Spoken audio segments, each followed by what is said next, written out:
وهدى ورحمة للمؤمنين. اعوذ باللہ من الشیطان الرجیم، بسم اللہ الرحمن الرحیم۔ آیت نمبر 27 آج ہم پڑھیں گے۔ کل جو ہم نے آیت پڑھی تھی اس سے ہم نے کیا سیکھا؟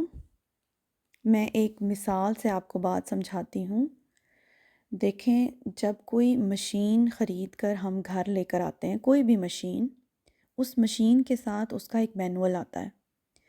وہ مینول ہمیں کیا بتاتا ہے کہ یہ مشین کس طرح سے کام کرے گی۔ اگر وہ مینول ہم نہ پڑھیں تو ہو سکتا ہے کہ وہ مشین خراب ہو جائے یا صحیح طریقے کے ساتھ کام نہ کرے۔ اسی طرح اللہ تعالیٰ نے انسان کو بنانے کے بعد اس کی ہدایت اور رہنمائی کے تمام اصول مکمل وضاحت کے ساتھ قرآن پاک میں بیان کر دیے ہیں۔ یہ جو اللہ نے شریعت کے اصول ہمیں بتائے ہیں قرآن میں، وہ اسی لیے تاکہ انسان کو زندگی گزارنے کا صحیح راستہ پتہ چل جائے۔ کون سے کام غلط ہیں، کون سے کام ہمیں غلط راستوں کی طرف لے جا سکتے ہیں، اور ان سے کیسے بچا جائے۔ یہ تمام چیزیں اللہ تعالیٰ نے مکمل وضاحت سے بتا دیں۔ اللہ کہتے ہیں، اللہ تو یہ چاہتا ہے کہ وہ تمہارے لیے رہنمائی اور ہدایت مکمل وضاحت کے ساتھ بتا دے۔ اللہ تو تم پر مہربانی چاہتا ہے، تمہارے لیے آسانی چاہتا ہے۔ اللہ تم پر ظلم کرنا نہیں چاہتا۔ اللہ تعالیٰ قرآن پاک میں کہتے ہیں، وَاللَّهُ يَدْعُو إِلَىٰ دَارِ السَّلَامِ، اللہ تو تمہیں سلامتی کے گھر کی طرف بلاتا ہے، جنت کی طرف بلاتا ہے۔ اور شیطان انسان کا سب سے بڑا دشمن، وہ انسان کو جہنم کی طرف لے کر جانا چاہتا ہے۔ اور شیطان کا راستہ کون سا ہے؟ کون سا راستہ ہے جو ہمیں یہ بتائے کہ یہ راستہ ہمیں ہماری بربادی کی طرف لے کر جا رہا ہے؟ وہ ہے خواہشات کا راستہ، یعنی جو دل چاہے وہ کرو، جیسے دل چاہے ویسے زندگی گزارو، دنیا میں مگن ہو کے مست ہو کر رہو۔ یہ ہے شیطان کا راستہ۔ اللہ تعالیٰ تو قرآن پاک میں انسان کو حدود بتاتا ہے، بچ بچ کر چلنے کا حکم دیتا ہے۔ اللہ نفس کو مارنے کا حکم دیتا ہے۔ اللہ قرآن میں باؤنڈریز سیٹ کرتا ہے، انسان کو ڈسپلن سکھاتا ہے۔ آپ سوچیں ذرا، بھلا ڈسپلن کے بغیر بھی زندگی کوئی زندگی ہوتی ہے؟ یعنی جو بھی اللہ تعالیٰ ہمیں ہدایات دے رہے ہیں اس کتاب میں، وہ ہمارے ہی فائدے کے لیے ہیں۔ اور یہ بھی سوچیں کہ جب انسان اللہ تعالیٰ کے کسی بھی اصول کو نہیں مانتا، یعنی اللہ کی نافرمانی کرتا ہے، تو دراصل انسان اللہ سے بغاوت کر رہا ہوتا ہے۔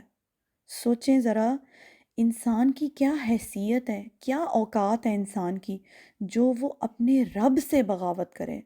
وہ رب جس نے اس کو کریٹ کیا، تخلیق کیا، اور پھر اس کو اشرف المخلوقات بنایا۔ اللہ تعالیٰ نے تمام اپنی مخلوقات سے سب سے بہتر انسان کو بنایا، اتنی عزت دی، اتنا مرتبہ انسان کو عطا کیا، اور انسان اس رب سے بغاوت کرے۔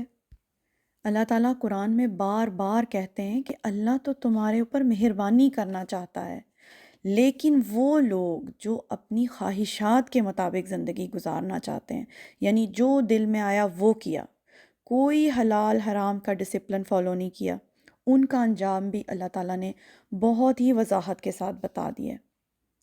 اللہ تعالیٰ نے اس آیت میں کہا ہے، وَاللَّهُ يُرِيدُ أَن يَتُوبَ عَلَيْكُمْ، اور اللہ تو چاہتا ہے کہ وہ تم پر مہربان ہو جائے۔ وَيُرِيدُ الَّذِينَ يَتَّبِعُونَ الشَّهَوَاتِ، اور چاہتے ہیں وہ لوگ جو اپنی خواہشات کی پیروی کرتے ہیں۔ خواہشات کے مطابق زندگی گزارنے والے لوگ کیا چاہتے ہیں؟ ان تمیلوا میلا عظیما، کہ تم جھک جاؤ، تم گناہ کی طرف مائل ہو جاؤ، بہت بڑا جھک جانا، یعنی دنیا میں پھونک پھونک کر قدم اٹھانے کی ضرورت ہے۔ ایسے دوست بناؤ جو آپ کو اللہ تعالیٰ سے جوڑ دیں۔ یعنی بہترین اور مخلص دوست کی کیا پہچان ہے؟ اگر میں آپ سے سوال کروں کہ آپ کا سب سے سنسیئر دوست کون سا ہے، تو اس کی پہچان کیا ہے؟ وہ دوست جو آپ کو اللہ تعالیٰ سے جوڑ دے، وہ آپ کا سب سے مخلص دوست ہے۔ یعنی ایسا دوست جس سے مل کر آپ کو اللہ یاد آ جائے، اور جس دوست سے مل کر آپ کو اللہ بھول جائے، جس کی صحبت میں، جس کی کمپنی میں بیٹھ کر آپ اللہ کو بھول جائیں، وہی سب سے بڑا دشمن ہے ہمارا۔ یعنی صراط مستقیم واضح رہے گی اگر ہماری صحبت نیک ہوگی، نیک لوگوں کی صحبت ہوگی، اور قرآن کے ساتھ ہم جڑے رہیں گے۔ دیکھیں یہ آیات اگر ہم نہیں پڑھیں گے، ہمیں کیسے پتہ چلے گا کیا صحیح ہے کیا غلط ہے؟ تو نیک لوگوں کی صحبت میں اٹھیں بیٹھیں، اور قرآن کو دن رات قرآن کے ساتھ ہمارا تعلق رہنا چاہیے، اور اس کے لیے دعا مانگنا بھی بہت ضروری ہے کہ اللہ تعالیٰ ہم سب کو صراط مستقیم پر رکھیں۔ اللہ تعالیٰ ہمیں دین پر استقامت عطا فرمائے۔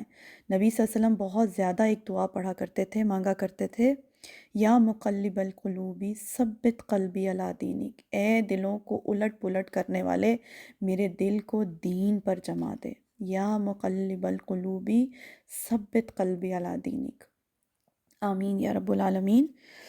چلیں یہاں پر آج سٹاپ کرتے ہیں۔ سبحانک اللہم و بحمدک، اشہد ان لا الہ الا انت، استغفرک و اتوب الیک۔